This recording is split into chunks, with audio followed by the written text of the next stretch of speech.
I'm just going to start by reading you the premise of our story. So, the time is 7 p.m. Night has fallen over the city, a quilt of shadows as the full moon rolls through the sky. The lights are on in some places. The streets sleep.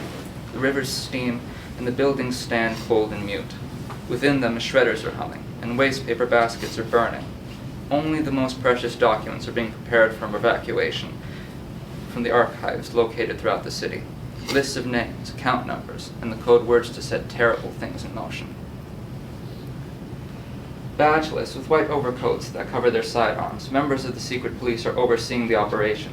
They have only one directive: do whatever is necessary to keep these areas secure while the transfers go through. The ends will justify the means, so long as nobody sees those means. They're not wrong to be cautious. All this information, so exposed, so vulnerable. What kind of fools could just let this chance slip past? Not the spies from upriver.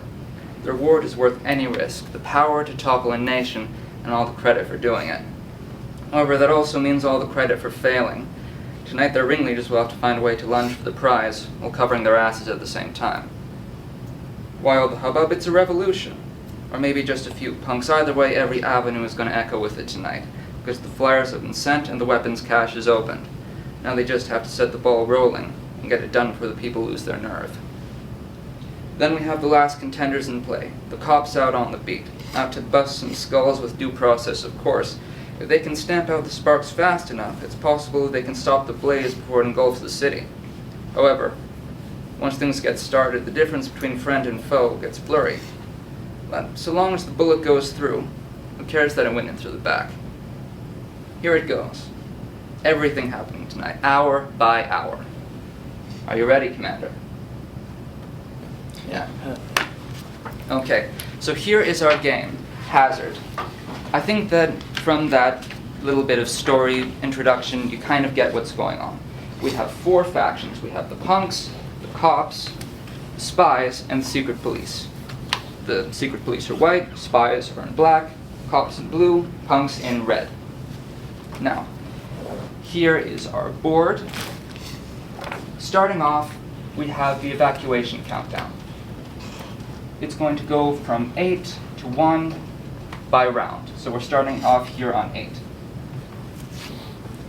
And here, throughout the city, you're going to see various sections that are highlighted by colors. So places that are in blue, those are hideouts. Those matter for the victory conditions of the punks and the cops. The spies and the secret police can also capture those, but they don't count towards their victory condition. Whereas here you have the archives in red. Now those are only important to the spies and the secret police. You two, you can't capture them or do anything useful with them. But you, that's your main shtick.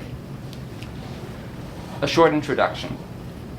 So the spies, you want to be defending these points. Your victory condition is that when you get to the end of the game, when this reaches the end, you want to have at least 3 of those that are still secure. Sorry. Spies, your victory condition is you want to breach all of these before time runs out for you. Now, cops, your job is that you want to capture all of these hideouts. And as soon as you do that, you win the game. So you want to do that before time runs out. Same goes for you. Now, there are a few other important things that we're going to be bringing up, but I'm going to try and raise things as they become important so that it stays a bit easier to follow. And for this first round, because it's just the start, everybody begins with 3 cards in their hand. There are 2 decks. Now, deck 1, as you can see here, is only for the spies and the secret police. It's kind of built more around maneuverability. Whereas the punks and the cops, they are using deck 2. If you can show that up to the camera. Yeah. And theirs is going to be a lot more about force multiplication, really hitting hard when you get that blow to connect. And basically, that is the starting setup. We also have the item deck over here, which I'll bring up later, and we also have event cards. Now, we don't draw any event for the first round. But going forward, depending on where this tracker is up here, at the start of rounds we're going to be drawing from this, possibly. So, if you guys want to start selecting out your units.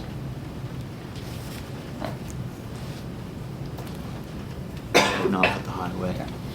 Now the way that this unit selection goes is that everybody has to put in at least one card attached to every unit that's on the board. Basically, you can just think of this as representing a team, whereas the card, that's the actual member of the team. You need at least one person attached in there, otherwise you can't just have a figment of your imagination doing all this stuff for you. In terms of how it would go in a real game, if you were going to select with your team, the oldest goes first, and then you're going around selecting these places to start in. The entry spaces are the toll road, the airport, the highway, and the docks. Of course, there's one little advantage that the secret police get because they have to be defending everything. They get to start on any one of their archives. They can just recruit to those when they have them. So everyone has a card down, a card connected? Yep. Alright. So, in a regular round, we're going to have two phases. There's a recruiting phase and an action phase. First round, it's just the action phase. Okay, so if you guys want to start moving, and remember, once you've done your action, you flip it over to show that this is done. I go first. I want me to go first. Sure. 1, 2, 3. Okay, so you got that naval base, which is important to you. So, you get this incentive point. That's now yours. And you've captured this, which means that you're closer to winning the game. However, because you're the punks, that means that whenever you win in battle or you capture a hideout, you are going to raise the hazard meter. And the hazard meter is going to be important for combat, as you will soon see. Okay? Oh, it's also now that I should probably explain how the movement system works with the cards. Basically, for every card you have plugged into a unit, that's one die you're going to be able to roll in combat. However, for every card you have plugged in after the first, you're losing movement. So, with a unit that only has one card in, you get to move 3 tiles. However, once you have 3 cards in there, which is the maximum, you can only move 1. Has everybody moved yet? Yes. Yep. Yep. Okay, perfect. So that means that the first round is done. Nothing else was captured. It's pretty static right now. So, we look first at the hazard. And the hazard is not high enough for this card to be drawn. What you'll see here is that if it had been, we would have gotten a siege, which has a certain event and a certain impact on the game. But because the hazard wasn't high enough, we just put that face down in the active event. If, for example, we had a hazard that was 3 or anything lower than a 3, then that event would be activated, and we would put it face up, and it would apply for this round. But we didn't, so for now, we're just good. And hopefully, throughout the round, you're going to be looking at that hazard and saying, oh, there's something big coming up next. Because lower hazard events, they're not going to affect you that badly. Who knows? Depending on how you play it, they might even help you. But with higher hazard, that's going to hit you a lot harder. So you want to be keeping that in mind with, do I want to be raising the hazard right now? Do I want to really do that if it could blow up in my face? Okay. And now, we've moved on to the next round. So everybody refreshes their units. And now we decide if anybody would like to recruit. Basically, how recruitment is going to work is you have these points. And you can tell which are active based on, at least in these test copies that we made, which have a white spot on them and which don't. If you, for example, wanted to recruit, you would exhaust one of these, or you could exhaust all of them, and for each you exhaust, you get to draw 2 cards. So for example, you would get to draw these 2 cards from deck 1. Now, you can only hold 3 just cards in your hand that are passively there. However, you want to start putting those into units. you can only add a unit to the board during this recruitment phase. So you have to decide, well, do I want to put something down here, here, or on any of these spaces? You can only have one unit per tile. That way it doesn't get too confusing. Though there are cards that can let you play around with that. So what would you guys like to do? Would you like to recruit some cards? I'd like to recruit. Same here. Okay. All right. So you get 2, please. 2. Thank you, sir. Yeah, exhausted the point for that. Good. You're going to exhaust one of those points. Okay. Perfect. I have 2.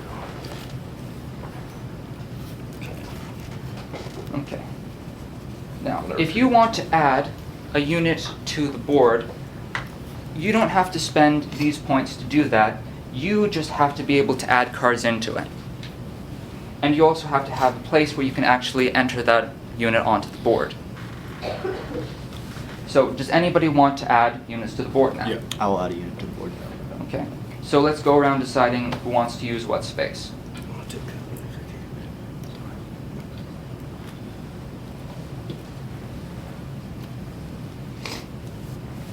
Enter at the highway. Okay. So if everybody is done recruiting, then we can move on to the action phase of this round. Okay? So going around, who started first last time? Right? So now you get the first round. No, we... Oh, yeah. It's scared out again. Okay, now you know what I'm doing.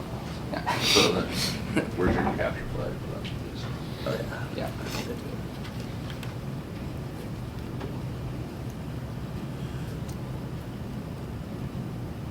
We're not going here. One away from capture. Yeah. Pretty close. Wait. So you, as the cops, captured this. Now, whenever you capture something or win in combat, the hazard is going to decrease. So now it's lower. So, Just lose turn now. all right. 2, 3. All right. Lucky you. So this is decreasing again. Going into combat. You're like, Okay, so now we have combat, and I get to introduce that mechanic. So, once I said before that you roll 1 die for every card you have in the unit that's fighting there. However, combat outcomes are also going to be decided by the hazard. So you roll your dice, and then, if I can just find it quickly.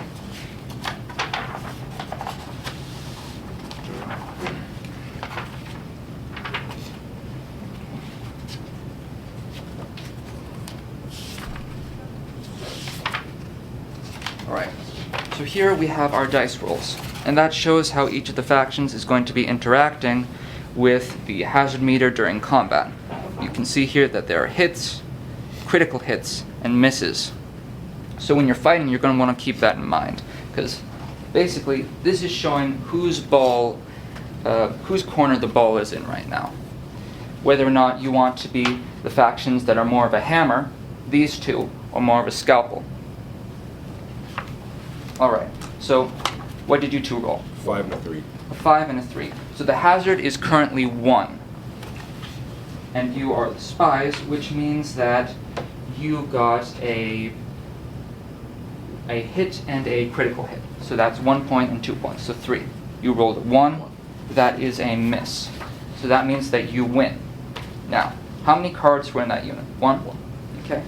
So because he was attacking, that means that that card is removed, put back into the deck. And this unit goes back to your pool. So you move into here now. And this is removed from the board. No, wait, you don't capture Don't those. capture? Yeah. Sorry. So you now have this point. And Bob's your uncle. Also, because you're the spies, while you're stronger when this hazard is lower, you raise it when you capture things or win in combat. So that's the trade-off that you have to keep in mind with some of these factions. The cops and the cops are stronger when it's higher, but they're going to be lowering it. The spies are stronger when it's lower, but they're going to be raising it. Only these two really get to win, and then it's going to snowball for them. Okay, so who still has to move? This one. Okay, so he just decided to skip, which means that you have to exhaust one of your units. All right? Are you going to do anything yet? Yeah, I'm gonna move. Okay. 1, 2, 3. So I'm gonna move within 1 of capturing. Okay. Trying to. And just to show that that's exhausted, turn it over. All right. Now, At the end, so, yeah. and so how it's basically going to go during the round is everybody gets one turn going around and around for every unit they have on the board. Yep. All right. So has everybody used every? Yeah. No, because Right now. you two still have active units, which means that now it's just you two taking turns. You skipped. Yep. You can do anything now. Okay. You can, Can I skip? Yep. yep, so you just move this. Skip. Okay. Right? And that is the round over. So we start off, moving to the next one. We see that the hazard is not currently high enough. We got a bad stack here, so so no event happens, but we would have gotten a ceasefire, which means no units may enter combat this round unless this is the final round. And now everybody refreshes their points and their units on the board. The reason that we wait to do this until after we've drawn the event is because some of these events, they're going to impact whether or not you can refresh, at least your incentives. So you want to be keeping that in mind with, do I want to save this up? And now, we're on to another phase. So does anybody want to recruit cards? I'm gonna recruit it. I'll recruit. Okay. I'm gonna do 4 cards. Okay. So, you guys know which decks to draw from? I'll move this over here so it's close to you too. This one.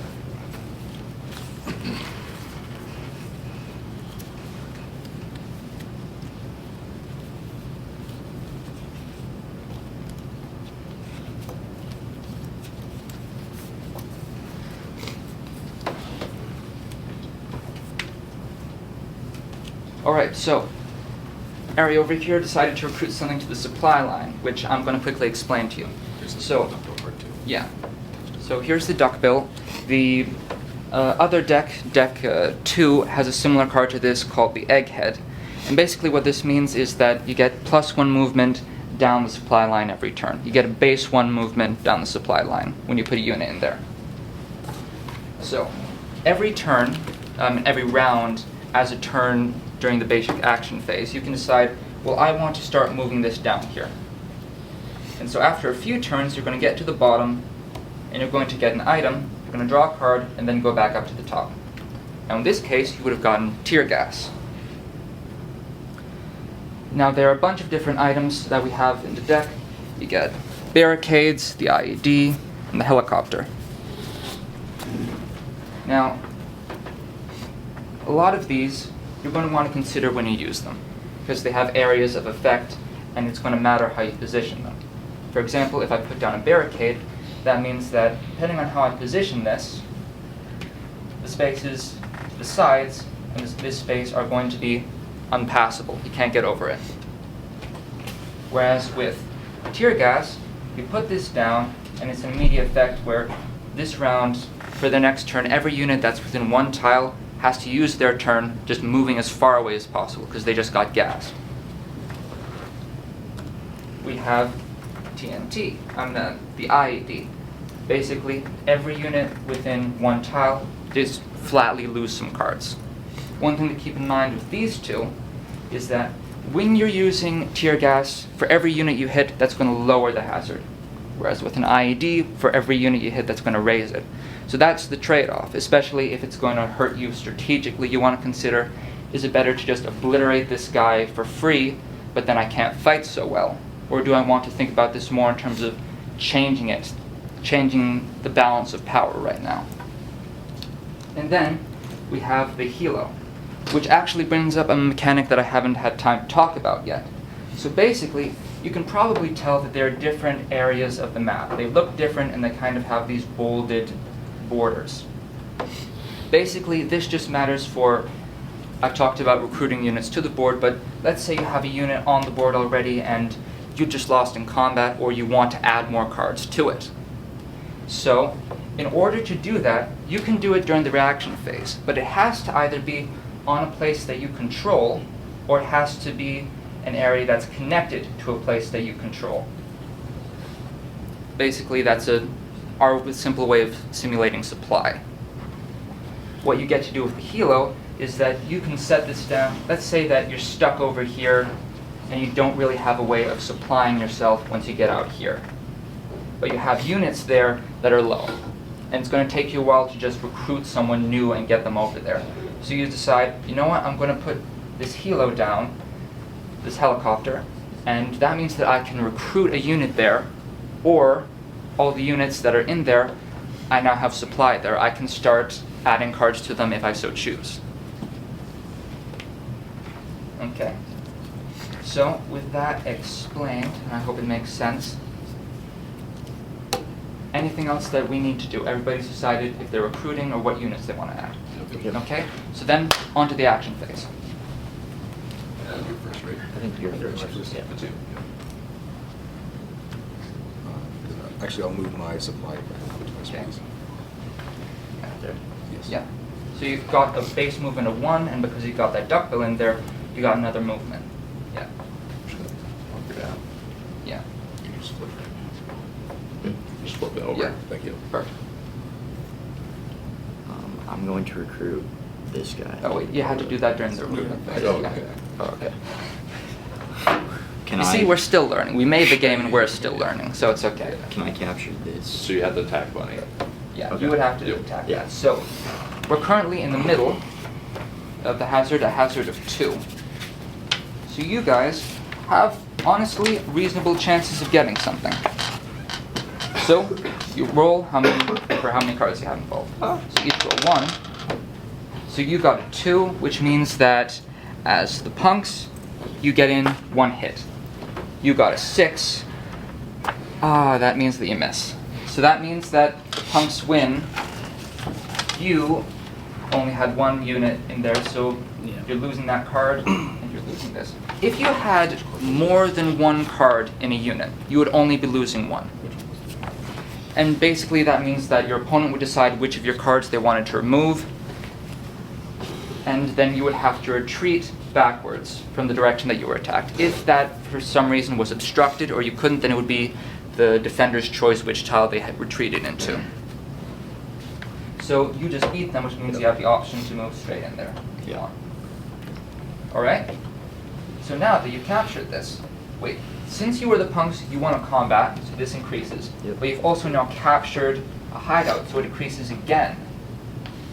Now, you lose control of this, and you put down a capture marker there. Now, the incentive point you had from there goes over to you. So as you can see, things can change very quickly, and it matters to you who is winning in these battles. Even if you're not involved, it's going to change the balance of power. Alright, so continue going around. Bunny.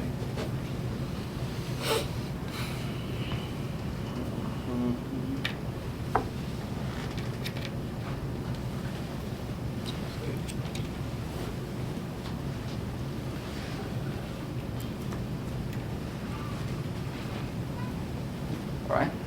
That's your loot. To me now. Let's quickly just finish this up, and then I'll explain some of the things we didn't have time to bring up yet. You have this Exhaust one. this one. We'll have to wrap up. Oh, okay. Flip him. Bunny doesn't have anything else. It was on Ari. So then I would attack. Yeah. So, we're rolling. 2 on that. 3 to 6. 3 and a 6. And the hazard is 4. So 3 is going to get you... Once we actually have a better polished version of the game, we want to have little plaques for everyone that detail what actions you can do, and also give you a readout of when you're going to hit, so it's a bit easier. But for now, we just made this so that we have something to show. Right, so we got a 3 and a 2. He has a 3 and a 3 and a 6. 6, that one. So 6 misses, but the 3 gets you a hit. You got a 2 and a 1. Those both miss, because it's 4 right now. So, you win.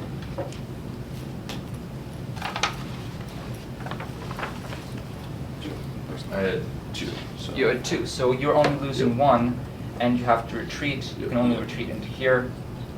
Which card do you want? Yeah. I Yeah. don't care. And you now get this file. File, okay, so I think that at this point we're pretty much done, so I'm just going to quickly explain this. The way that files work, they're the exact same as incentives, except incentives you can't trade. Or if you wanted to trade them, you have to trade them with the hideout that they're attached to. Whereas files, they're just tradable. And that gets into the trade mechanic that we didn't bring up here because, as you can tell, it would have taken way too much time if we also had those negotiations. And basically, trade works in a simple way. You just decide who you want to trade with. You might want to give them something. But that also brings in one of the more interesting aspects of the game, which are agreements. Now you can only make agreements, certain factions can only make agreements with other factions. And when you make an agreement, you're agreeing to do something, like to kill a unit that isn't related to you, or to attack somebody, or to transfer, or to capture a hideout and give it to somebody, something like that.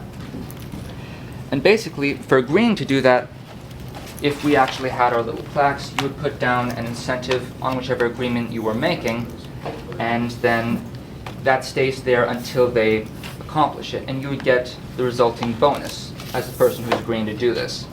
Now, these bonuses are meant to be very powerful. So the thing to consider with them is that, how do I make an agreement that's going to benefit me? Because I get this bonus, and yes, I have to now keep in mind this new thing that I have to do, which is a hassle, but I get this really powerful bonus that allows me to continue on towards my objective. However, something to keep in mind is that all debt is a trap. And once you agree to do this, you have to do it. If you win the game not having paid off your debt, your agreement, then the person who actually contracted you to do it wins instead. And in order to cancel it, well, your only choice is that you have to give them not only the incentive that the file that they gave you back, but you have to give them another. And some factions don't start with them. So you really do have to keep in mind, can I pay this back? Is this something that I can accomplish? Because it's really powerful. Some of these allow you to just re-roll your misses. Others are going to allow you to multiply your hits and critical hits. So these are things that once you get them, they're going to allow you to absolutely steamroll. However, if you're not careful about it, they can completely screw you. And that is basically the down low of everything, how this game works. This is Hazard, a game of espionage and insurrection. We had a ton of fun making it, and I think a ton of fun playing. Yeah. We're hoping to polish a few more things and then get into a state where we can hopefully publish it one day, or try to talk about publishing. Because honestly, with how much work we've put into it and how much fun we honestly think it is, it would be a damn shame not to. Thank you. This is great. It's awesome. It looks great as well. And yeah, lots of fun. Thank you.